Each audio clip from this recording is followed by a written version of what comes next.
Assalamualaikum warahmatullahi wabarakatuh. Waalaikumsalam warahmatullahi wabarakatuh. Alhamdulillahirabbil alamin. Wassalatu wassalamu ala asrafil anbiya'i wal mursalin. Amma ba'du. Para santri yang saya hormati, baik putra maupun putri, pertama kita bersyukur kepada Allah Subhanahu wa taala yang telah memberikan nikmat kita, nikmat sehat dan nikmat kesempatan pada pagi ini untuk membaca kitab. Kedua kalinya rahmat dan salam saya curahkan kepada Nabi Muhammad SAW. Pada pertemuan kali ini kita akan tentang fasal hukum menafkahi famili. Ai faslun fi ahkami nafqatil aqarib. Kita fasal yang menjelaskan tentang hukum memberikan nafkah pada famili. Faslun ai hadza faslun, adapun ini adalah fasal wa nafaqatul amudaini, dan adapun nafkah dua tiang, anak dan orang tua, minal ahli dari keluarga, wajibatun itu wajib, lil walidaini bagi kedua orang tua,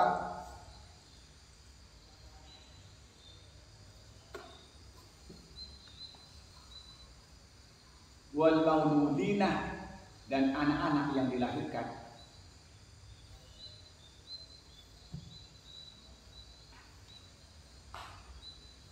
Fa ammal waliduna, maka adapun kedua orang tua, fatajibu maka wajib apa nafaqatuhum, nafkahnya kedua orang tua, bisyartaini dengan dua syarat. Satu, al-fakru, baca al-fakri bisa. Kalau al-fakri menjadi atau bayan. Kalau dibaca al-fakru itu menjadi khabar dari mubtada yang kedua. Sama-sama benar. Kalau dibaca fakri, al-fakri satu, fakir. Wazamanati, dan sudah tua renta. Awil fakri atau fakir, wal juluni dan gila. Wa ammal mauluduna, dan adapun anak-anak dilahirkan, fatajibu maka wajib apa nafaqatuhum, nafkahnya anak, bisalah bisyara'itah dengan tiga beberapa syarat. Satu, al-fakru fakir, wasawari, tidak bekerja. Al-fakri satu fakir, wasawari dan kecil, awil fakir atau fakir, wazamanati atau sakit yang membuat tidak bisa bekerja, awil fakri atau fakir, wal jununi dan gila. Wa nafaqatur raqiqi, dan adapun nafkahi budak, wal bahaimu dan beberapa binatang, wajibatun wajib, wala yukallafu, dan tidak dipaksa bekerja atau tidak boleh dipaksa siapa budak, minal amali dari bekerja, pada suatu la yutiku yang tidak mampu, apa binatang dan apa budak dan binatang. Wa nafaqatu zaujati, dan adapun nafkahi istri,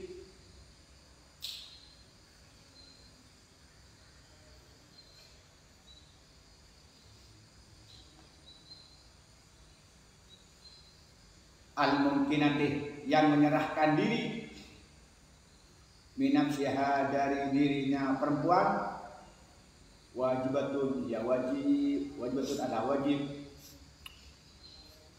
Wa ya adapun nafaqah muqaddaratun itu dikira-kirakan. Fa in kana apabila ada azwaju sama suami, musyiran itu orang yang gampang, orang yang kaya, pamutanih maka dua mun min ghalibi kutiha dari kebiasaan makanan pokok negaranya, wajibu dan wajib minal adam dari laut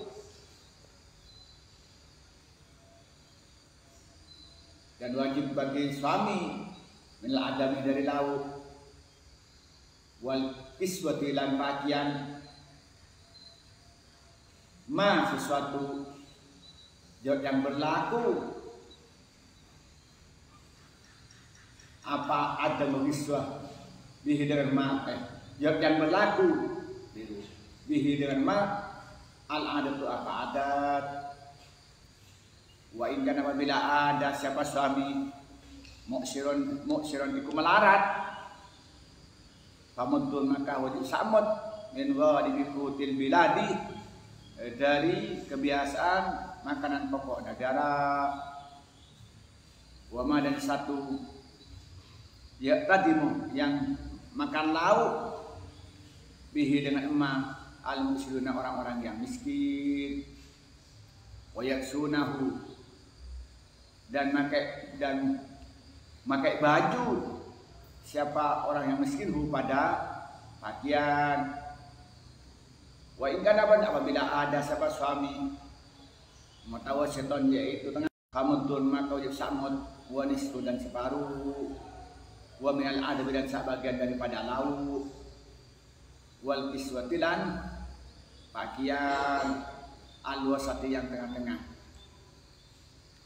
Wa in kana apabila ada mimma berhak untuk fasa in aksara apabila melarat tidak mampu siapa suami bisa dapati dengan bayar mas kawin qabla dukhuli sebelum jima. Jadi di sini jelaskan tentang nafkah. Fasun fi ahkami nafaqatil aqarib. Kita ini akan membahas tentang family. Nafkah family.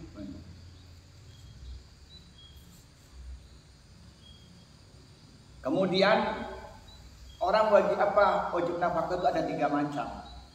Yang pertama wajib nafkah itu disebutkan itu ada hubungan famili seperti anak dengan orang tua dengan anak. Itu namanya menyebabkan orang tua wajib nafkah. Yang kedua itu disebabkan dia tuh milkul yamin. Jadi seorang tuan memiliki budak. Maka orang yang mempunyai budak wajib memiliki harus menafkahi budaknya. Yang ketiga apa? Wazaujiyati, disebabkan pernikahan. Jadi itu sebab diterangkan satu persatu. Di mana disebabkan oleh hubungan famili, mana hubungan karena perbudakan, ilkul yamin, dan di mana hubungan tentang pernikahan nanti dijelaskan satu persatu. Yang pertama aqarib. Wa nafaqatul amudaini min ahli wajibatun lil walidaini wal mauludina. Memberi nafkah 2 tiang. Anak kepada orang tua dan orang tua kepada anak. Dari keluarga itu hukumnya wajib. Menafkahi 2 jalur dari keluarga hukumnya wajib kepada kedua orang tua dan juga wajib kepada anak-anak. Artinya orang tua wajib menafkahi anaknya, anak memberikan hukum kepada orang tua sesuai nanti pesertanya akan dijelaskannya. Fa'ammal waliduna fadil nafaqatuhu bisyaqaini. al-faqru waz zamanatu awil faqru wal junun. Orang tua itu wajib dinafkahi oleh anaknya. Ada 2 syarat. Anak wajib menafkahi orang tua itu ada 2 syarat wajib menafkahi apa? Bapak dan ibunya. 2 syarat. Syarat yang pertama dia fakir. Fakir itu tidak punya pekerjaan sama sekali dan tidak punya harta sama sekali. Itu namanya fakir. Jadi fakir itu dia tidak punya harta, tidak punya penghasilan, namanya fakir.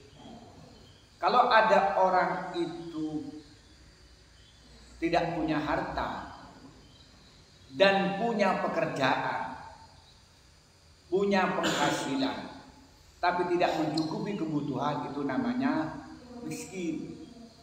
Jadi orang pendapatan 500.000, dia tidak miskin karena kebutuhannya segitu. Tapi ternyata ada orang pendapatan 10 juta masih miskin karena kebutuhannya lebih dari itu. Maka relatif sekali. Orang yang hidup di Lumajang punya penghasilan 1 juta 1 bulan bisa hidup. Tapi orang yang hidup di Jakarta punya pendapatan 2 juta tidak bisa hidup. Karena barang-barang semuanya mahal. Di Lumajang lebih murah. Nah, maka karena itu relatif, maka disebut miskin. Maka di sini persyaratannya apa? Orang tua wajib oleh anaknya. Yang pertama itu fakir, yang kedua zamanah. Zamanah itu dia itu tidak bisa bekerja. Sebabnya karena dia sudah tua renta atau karena sakit yang tidak bisa diobati. Dia tidak begitu tua tapi kena paru-paru yang akut. Itu zamanah. Tidak begitu tua, tapi dia misalnya kena kencing manis yang parah. Itu juga zamanah. Tidak begitu tua, tapi kena penyakit jantung. Itu zamanah. Atau dia itu secara penyakit tidak ada yang akut, tapi sudah tua, sudah nggak kuat mau bekerja. Itu namanya juga zamanah. Jadi persyaratan apa? Fakir dan zamanah. Artinya dia itu kelemahan fisik yang menghalangi untuk mencari nafkah, itu namanya zamanah. Kemudian yang kedua awil fakri wal jununi, atau dalam kondisi fakir dan gila. Naudzubillah, dia sudah miskin orang tuanya dan gila. Maka juga yang berikan wajib nafkah siapa?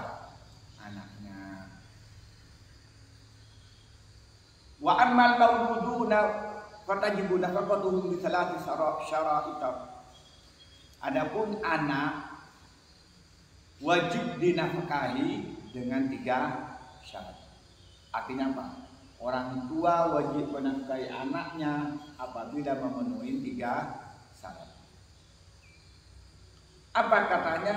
Al-faqru was-saghar atau al-faqri was-saghari. Yaitu fakir dan kecil. Jadi fakir bilang fakir apa? Yaitu dia tidak punya penghasilan dan tidak punya harta. Itu namanya fakir. Kemudian wasawari kecil, belum akil balik. Sebenarnya sudah mimpi basah enggak? Reza sudah pernah mimpi basah? Untuk keluar mandi tak ada yang betul. Mimpi panah. Nah, itu udah gak wajib, udah gak kecil lagi. Maka orang tua wajib nafkah itu apa? Fakir dan kecil. Walaupun kecil kalau kaya, orang tua tidak wajib. Kalau memberi ya kebaikan saja. Atau awil fakri wa zamanati, atau fakir dan zamanah. Dia sakit yang harus disembuhkan, atau dia itu punya kelainan fisik yang membuat dia tidak bisa bekerja. Awil fakri wa jununi, atau disebutkan fakir dan gila. Untuk kita dia fakir masih gila.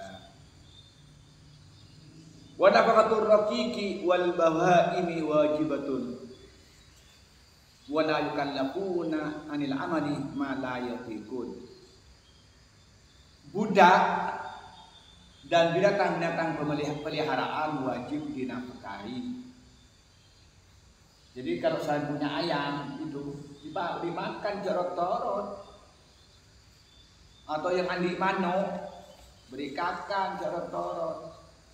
Kucing kalau kamu pelihara, ada kucing liar, bukan kucing garong. Kucing liar nggak usah dikatakan banyak waktu. Ini berkucing ya dan untuk orang. Ya kalau kucing liar nggak wajib, tapi kalau kucing kamu mau pelihara, ada pelihara kucing di sini. Ada. Sama Reza. Nah kalau Reza pelihara kucing harus diberi makan, dosa kalau nggak diberi makan. Nah kalau amikem itu kayak becol seperti itu. Teman-teman minum pengimaman itu di belakang pengimaman. Wajib mandiin, wajib beri makan. Kalau dia memelihara, wajib jadi tempat. Kalau itu hitungannya pelihara mati kucing. Tapi kalau kucing liar, ya kita tidak tanggung jawab. Maka wajib nafkah. Kalau yang pelihara sapi diberi makan. Kalau memelihara puyuh harus diberi makan. Kalau dia punya burung perkutut, memelihara perkutut juga harus diberi makan. Tak boleh dibiarkan.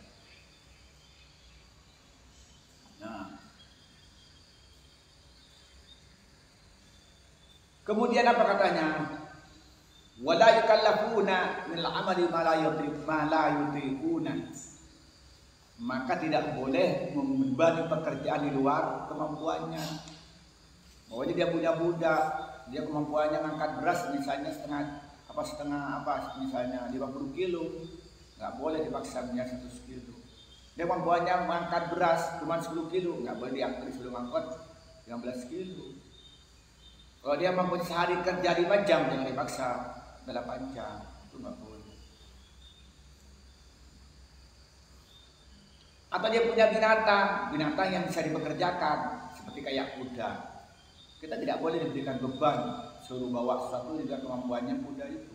Atau dia punya unta, lalu dia dipaksa untuk bawa beban dan kemampuannya tidak boleh. Atau punya sapi untuk nyangka untuk nyengkal tanah itu. Kalau orang dulu kan pakai sapi gitu ya. Dia terus tidak berhenti, itu nggak boleh juga, karena berarti membebani pekerjaan di luar kemampuannya. Sekarang berikutnya, wa nafaqatu zaujati al-mumkinati min nafsiha wajibatun. Maka nafkah istri yang pasrah tidak bekerja. Jadi seorang suami yang punya istri yang menjadi ibu rumah tangga, yang dia tidak punya penghasilan apa-apa, maka wajib diberi nafkah.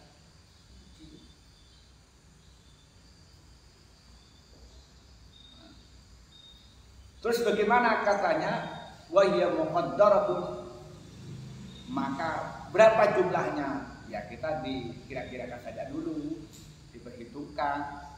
Fa'ikana zawju musyiran kamudani min ghalibi kutiha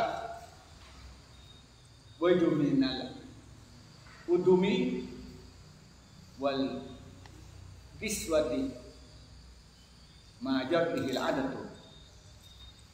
Maka yang kalau ternyata suaminya kaya, minimal diberikan 2 mud. 1 mud itu 8 on. Jadi berarti 16 on. Berarti 1 kilo 6 on. Kalau dia orang kaya.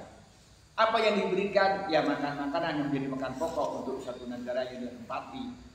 Kalau Indonesia itu beras dan jagung. Kalau bagian timur juga sagu. Tidak berhenti dengan situ, juga diberi lauk. Saya beri beras kau. Saya beri minyak. Saya beri jahe. Dia beri yang lengkap. Dia bukan makanan yang normal lah. Berarti beras di cukon dan pelapan itu harus dilengkapi. Dan juga harus diberi baju yang standar yang dipakai oleh orang-orang yang seperti dia. Masa orang kelas kaya kelamin muda tak bisa. Ini suaminya bupati. Masa kelamin melaki yang luar dia tak bisa melaki yang GM. Ya belinya ya alfa apa namanya itu depo gitu. Masa mau diberikan kaki di pinggir jalan kiri maka mungkin. Maka diberikan baju dan makanan yang standar. Kalau seorang kaya masa mau makan tempe, tahu itu benar. Ya enggak. Makanya apa? Ayam panggang, nasi bohori, ya sekali lah tempe. Nah, mau nak kena kontuk, beri jabok benar. Mau ajar muda, mau nyaman apa ajar larang. Mau ajar muda minta nyaman ada kau. Ya, bisa ajar ya. Nah, kemudian apa berikutnya? Wa in kana mu'syiran hamuddun min ghalibi qutil baladi wa ma ya'tadimu bihi mu'syiruna wa yaksunahu. Maka kalau ternyata suaminya melarat, maka cukup diri makan 1 mud 8 on dari makanan pokok negara tersebut, dan juga diberi lauk. Tapi lauk yang diberikan itu sesuai dengan standar yang dimakan oleh orang-orang yang miskin. Jadi orang miskin itu makan tempe, jangan maksa diberi ayam panggang. Kalau orang miskin itu umumnya itu makan ikan lele, jangan dipaksa nanti dia suruh dibeliin ikan nila, gurami, nggak kuat. Begitupun bajunya, baju yang biasa dipakai orang-orang yang miskin, baju-baju yang standar murah, nggak mungkin diberikan baju sutra, nggak mungkin diberikan batik tulis. Diberikanlah batik yang tertulis itu aja, gitu kan? Nah itu. Kemudian berikutnya, wa in kana mutawassitan hamudun waristu mutin wa nisfu wa minal adami wal kiswatil wasati. Nah sekarang kalau ternyata dia ekonominya kelas menengah, maka diberi makan 1 mud setengah dan juga diberikan lauk dan baju yang standar bagi orang-orang yang kelas menengah. Kanan lagi, wa in kana mimman yuhdamu misluha fa alaihi ihdamuha. Kalau ternyata laki-laki itu menikah dengan seorang perempuan yang kelasnya harus ada pembantu, maka harus diberi pembantu. Misalnya, kalau orang itu dia itu anaknya bupati, kalau istrinya bupati misalnya, atau anaknya bupati, itu mesti ada pembantunya. Karena tidak ini. Atau kalau umpamanya istrinya kalau orang dosen biasanya di rumahnya ada pembantunya. Kenapa? Karena dia sibuk dengan mengajar, sibuk menyiapkan materi, sibuk dengan seminar. Lalu ternyata ada orang menikah dengan dosen, ya harus siapkan pembantu, wajib hukumnya. Jadi kalau orang itu menikah dengan sekelas orang wajib apa? Apabila orang laki-laki menikah dengan seorang perempuan, di mana di kelasnya perempuan itu biasanya ada pembantunya, harus pakai pembantu, tidak masak sendiri, harus ada yang menyucikan, ada yang harus memasakkan, ada yang harus membersihkan rumahnya. Maka suami wajib menyiapkan pembantu yang bekerja untuk menyuci, untuk memasak dan lain sebagainya. Itu wajib hukumnya. Jadi hati-hati sama yang tarik habisnya wai-wayan tuh. Sebenarnya minta pembantu padahal istrinya kelas menengah, harus wajib cek wai-wayan toh saja. Ya. Maka itu. Sekarang ternyata nggak mampu. Wa in aksal binah fakotiha walaha fashun nikah. Kalau ternyata yang laki-laki tidak bisa berikan nafkah, tak mampu, si bini itu boleh minta cerai. Beri akal mungkin tak bisa beri habis makan, tak bisa, perempuan boleh juga cerai, boleh bukan wajib. Maka di pengadilan banyak perempuan itu gak cerai karena apa? Karena faktor ekonomi, dan itu menempati sampai 60% perceraian di Indonesia, terutama di Lumajang ini 60% disebabkan disebabkan ekonomi. 20% disebabkan orang ketiga, yakni akibat ada yang selingkuh. Nah, 10% diakibatkan apa? Campur tangan orang tua, campur tangan mertua. Kemudian 10% karena merasa tidak ada kecocokan. Jadi sedikit ada kecocokan. Yang paling banyak faktor ekonomi.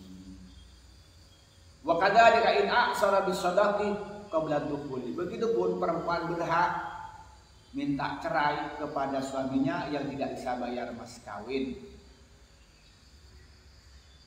kalau belum kumpul itu.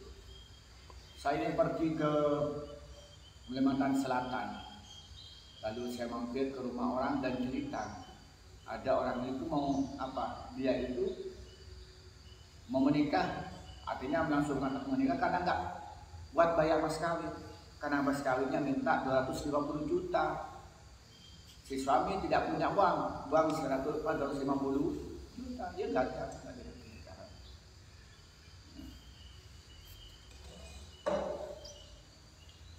Jadi kesimpulannya begini,